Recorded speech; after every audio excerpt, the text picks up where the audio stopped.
Thank you for inviting me here again. I've been to this conference already 3 or 4 times, so some people have seen me before, and it's also because we are working very intensively together with RTU. This is, this is a little bit off topic, but it's still about deteriorations of concrete surfaces, and we thought that this would be an interesting case to show here, not only for the technical part, but also because it's something that involves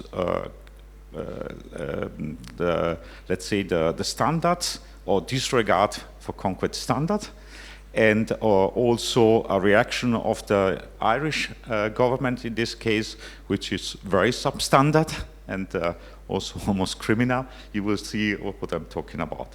And this is the presentation was prepared by Andreas Lehmann, who's a researcher with us. I will show also a picture of him afterwards, who got involved in this story because there were a lot of concerned homeowners with a very severe case of concrete deterioration that contacted him, and he started to work on this for free. And for a while, a couple of years, and then we got a project working on that. I added some information to this presentation.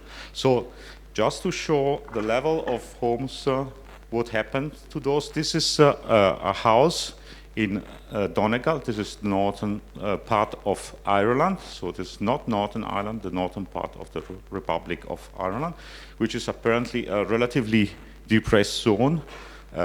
Compared, it's far from Dublin, and it's there's little concern of for local politics apparently in Dublin. This is something that is also in the part of the story. And these homes are just they are being built in the early 2000s. So they've been crumbling just after a few years. Let's say less than 10 years after being built. Extensive cracking everywhere. Spalling of the whole surface. It's made with concrete blocks in this case. It's concrete block with relatively low resistance, but not supposed to happen this, right? It's unreinforced, and I will show afterwards the picture. So now the interesting thing here, you can find information. This paper is on Cement and Concrete Research by Andreas Lehmann. You can find it there. And there's a Wikipedia page. You can look it up on the Donegal crisis, some information. There's a lot of newspaper reports. So this was very interesting here. I don't know if you ever ate Weetabix. It's a kind of cereal. It's a crumbling type of cereal. And this is, they're comparing the homes to Weetabix. They're really crumbling apart, and there's of course a big scandal about that. And the question is, what is going on, and who is responsible for it? Okay, so here you see one of the homes that's been investigated by Andreas Lehmann. So it's really completely crumbling, and there's very extensive cracks at the surface. So there are whole sections that are falling apart, plus the concrete is really crumbling. And here, this is the outer concrete leaf, which is completely destroyed. They have a polystyrene insulation in between, and then there's another concrete leaf, which is afterwards. So the first concrete leaf completely destroyed, in many cases, insulation, and then another concrete leaf. This is, I would consider it a very primitive way of building first, but it's apparently normal. And there's also other cases in Britain which are also of that type. I mean, it's also just thinking about how to build this. Already the system would not be very smart. Okay, so this is quick information about the project that came afterwards. This is done together from EMPA. This is this is us together with the University of Laval in Canada. This is University of Ulster.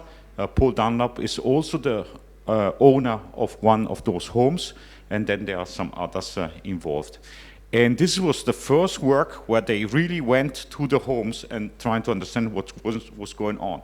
The Irish government, what they did when this scandal built up, they commissioned a desktop study where people just had to look at the concrete standard and trying to guess what was going on. Okay, this is happening, unfortunately, very often. Okay, so, and then they went to the homes, they took course, tried to do a lot of microscopy investigation to really understand what was going on, thermodynamic modeling, and as said before by Roland, I cannot repeat it, but people were saying, so the mica was found as a culprit. I will show afterwards. They were thinking that the fact that mica is found in the concrete causes poor freeze-thaw resistance. Okay, this was the explanation. If you saw the damages and the big cracks, this cannot be frost. Frost is not damaging like that. So even just looking at the cracks, it's wrong. And the story is different, of course.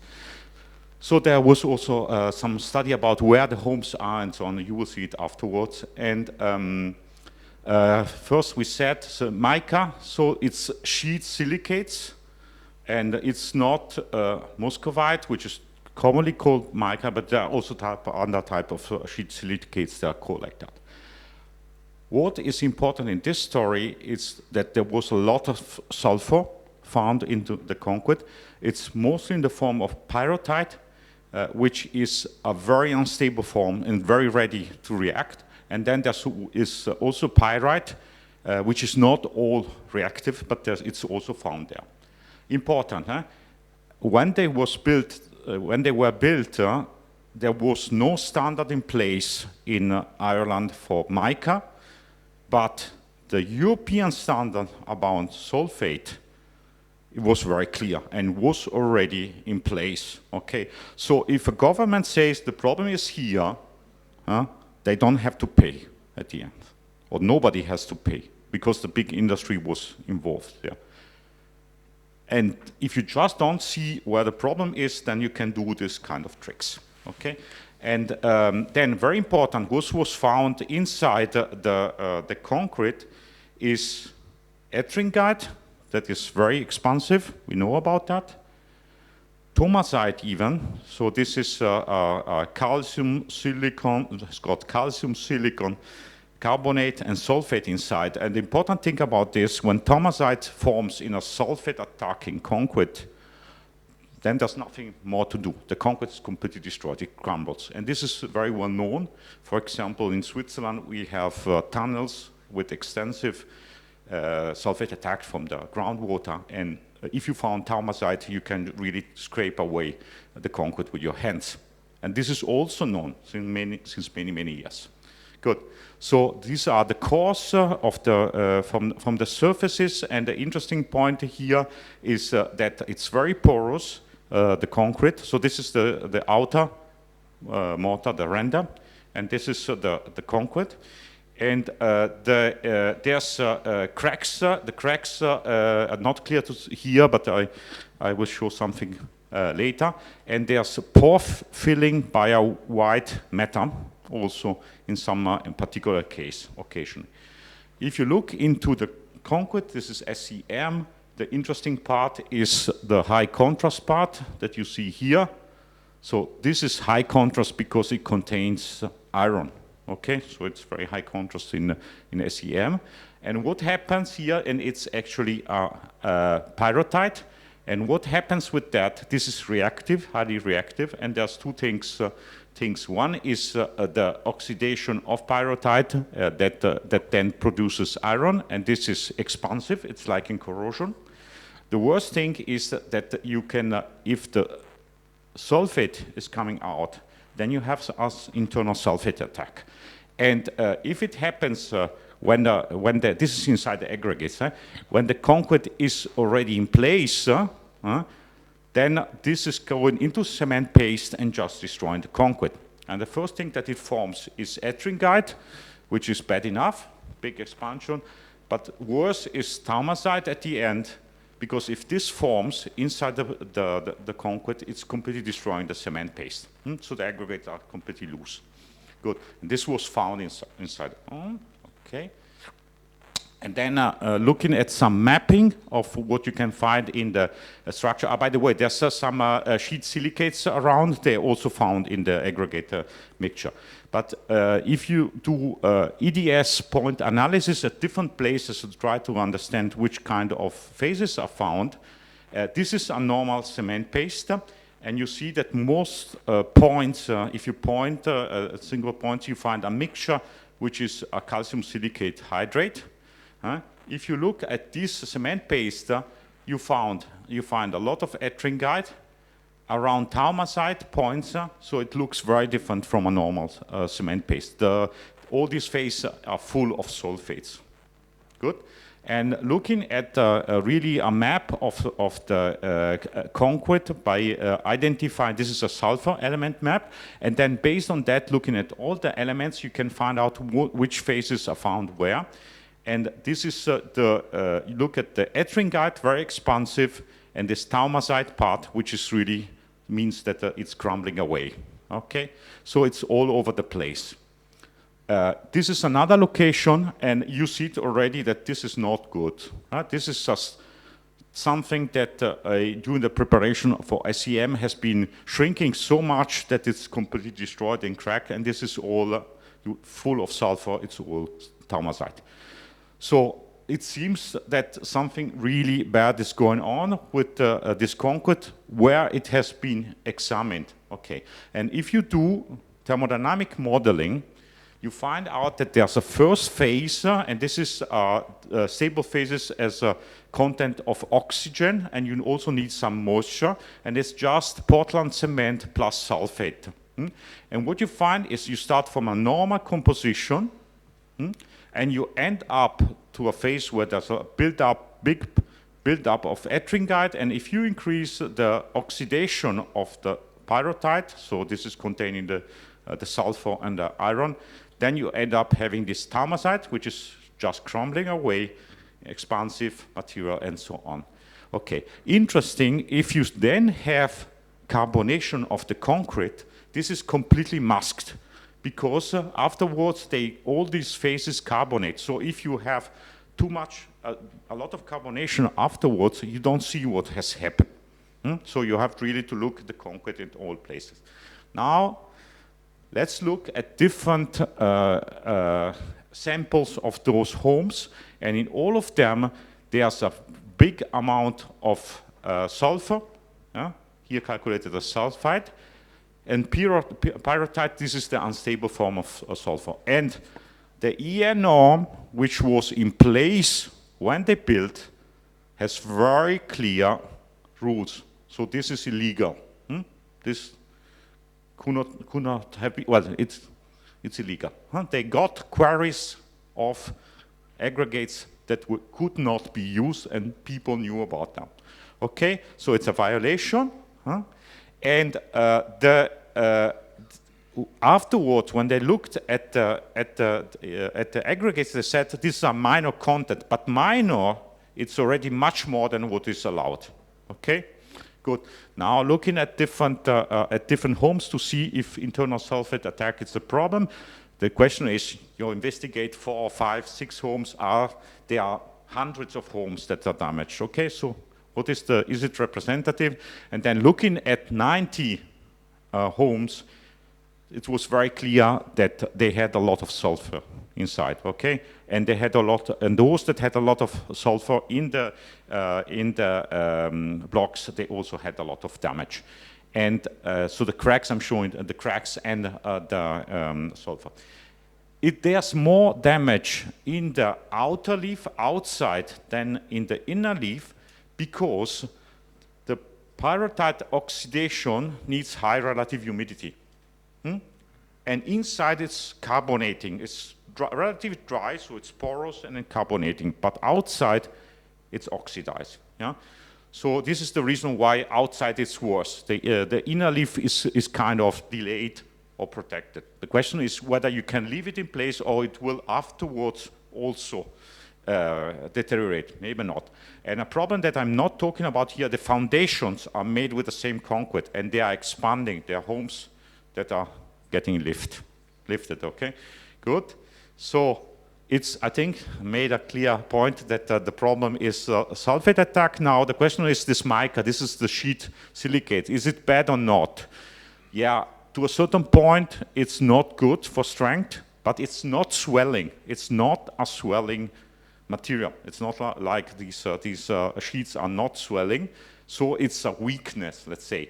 And if you look at it, it's a problem for workability. There's a little bit of data on that. And there's some frost resistance problem. However, this is the Ganter Bridge in Switzerland. It's at a pretty high altitude. It's a long span bridge. It has got plenty of mica in it, and there's no problem at all of frost attacks. So you can make concrete with mica, which is frost resistant. The problem is really another one. So can you have frost damage in this home? The first thing is the concrete is so porous that it's not frost resistant if you test it. So any type of these blocks, whether they have mica or not, they would fail. But actually freezing in the condition where the homes are, there's not much freezing taking place. And if you know that to have freezing in the concrete pores, you have to have very low sub-zero temperature, not just a couple of degrees below zero. And so this is also a very interesting result of the study. Just looking at, this is Donegal, that is also the part, it's the western part of Ireland. And this is a map of the precipitation, which you could say is similar to concrete saturation. To have frost damage, you have to have concrete saturation. This is the number of frost days per year. So you might see that there's a region here where there are more frost days and the concrete is probably more wet. And here you expect the damages. However, when you look at the damages, it's all in another area. It's all on this area. So the place where the damages are, it's not the place where frost is worse, okay? And it's really because they were getting the material from quarries that were full of sulfate. Good. So some of last things, if you look at, you can make a calculation of the frost profile and or temperature profile and see that the temperature is not going very low. This is the wall seen from the, let's say, this is the plaster, this is outer leaf insulation, inner leaf in this way, and there's the temperature profile that's not very severe. You don't expect a very low sub-zero temperature, so maybe something like just below zero happening. And the most important thing is that if you have those damages, this cracking due to frost, the temperature gradient is in this direction, so you would expect that cracks happen like that. And the cracks, you saw it on the homes, they are just going this way, okay? So this is, you cannot have frost that just separates the wall like that, okay? It's clearly wrong. Now, the summary of the whole story is that basically it's a clear case of sulfate attack in a lot of those homes. From a point of view of the science, is quite clear. There's a paper in CCR last year that you can check out with all of these results. There are more papers about that. It's not only a science case. The problem is that this problem is known since many years. So you cannot have unstable sulfur source, let's say, in the concrete, especially in those exposure conditions where it can oxidize. And the important thing is you can't rule out the factor of mica as a cause, main cause of the degradation, because there's the cracks that are forming have no cannot be come from free straw, and mica in those amounts it's found also in other conditions, and it's not known to cause this kind of problem. So if you also look where free straw is happening, it's not mapping with the damages. At the end, from a scientific point of view, it's an internal sulfate attack, and what the government in Ireland has been doing, it's trying to cover up, which happens often, unfortunately, especially if big interests with the builders and with the producers of the concrete is in place. And so this story went all the way to the Irish Parliament. This is Andreas Lehmann, that this is study at here in the parish. He was at the European Parliament for an interrogation about this, because it went all the way. It's been attacked in all possible ways. And as I said, the foreseers of this work were completely for free, meaning he came to me and said, I want to investigate this, can I have time to do that? And I said, yeah, let's go and see where you come. It's been having also good times. I mean, there's some local government that appreciate this effort because they recognize it, and this is one of the important points for a scientist. Okay, finish this. Can I make very quickly a little bit of advertisement for something? Yeah, 1 minute. Yeah, 1 minute. So we have in 2025 now, we will be having a very disappearing project. No, it's not disappearing. It's still here mainly with RTU and EMPA. It's a large project, more than 4 million, that is funded by the Swiss Cooperation Fund. And we will be working on asphalt, so some work on the problem of heat islands in the cities, trying to mitigate them with special types of pavement.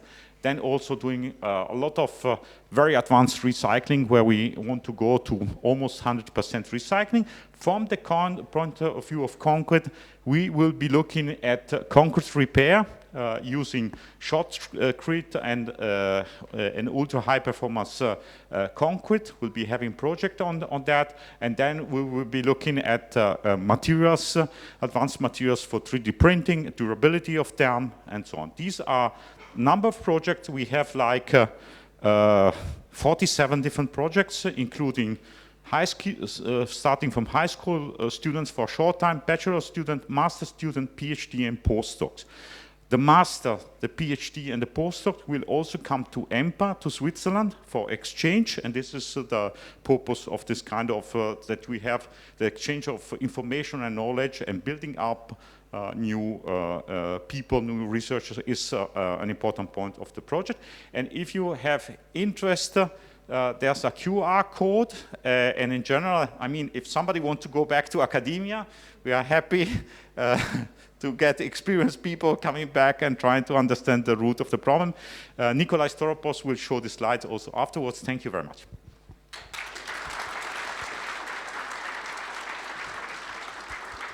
Okay, thank you, Pietro, also for not keeping us too long for the coffee. Tad varbūt vēl daži vārdi papildinot Pietro teikto un arī, lai radītu kontekstu, tad es jums minēju, ka mica tulkojās kā vizla, tad pyrotai tulkojās kā pirīts, un patiesībā, ja mēs skatāmies uz šobrīdējo betona pildvielu standartu 12620, tad tur ir ļoti maz prasības, lielākoties tas standarts apraksta, kādas īpašības ir jāmēra un jādeklarē, bet viena no prasībām, kas tur ir maksimālā pirīta satura prasība, un šī var likties tāla problēma Īrijā, bet pirmkārt ir vēl viens tāds pats gadījums šobrīd Connecticutā, ASV, kur 35,000 privātās mājas ar šo problēmu saskarās, viņām sabrūk pamati.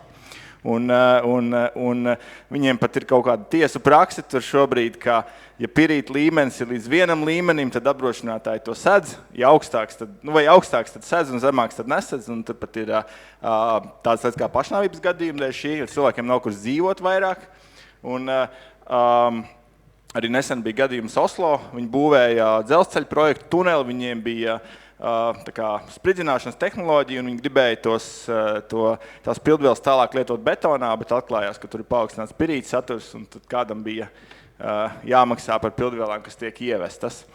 Latvijā mums arī ir bijuši gadījumi nevis ar pirītu, bet mums bija prezentācija daudzus gadus atpakaļ, man liekas, Zvejniekungs stāstīja par gadījumu, kad betona ražotājs lietoja ģipsi saturošas pildvielas, tas ir tā kā līdzīgs sabrukšanas mehānisms, tā kā esiet uzmanīgi, ja jūs taisīsiet, pagājušajā Betona Savienības konferences bija veltīta betona ilgisturībai, un mēs apstījām daudzus jautājumus, kā salesturību, sārmu silikātu reakciju, karbonizāciju, kas var ietekmēt, protams, vai jūs betons vispār nesabruks, bet arī viņa izskatu. Tā kā, ja mēs izvēlamies betonu eksponētiem, betonu esam īpaši uzmanīgi, ja betons būs pakļauts kaut kādai iekšējai destruktīvai sagrūšanai, tad tur būs ļoti grūti kaut ko izlabot. Principā tur var paildzināt viņa mūžu, bet viņš vairs nekad nevarēs palikt kā eksponēts. Tad teikšu visiem paldies par uzmanīgu klausīšanos pirmajā sesijā. Kafijas pauze līdz 11:05. Paldies!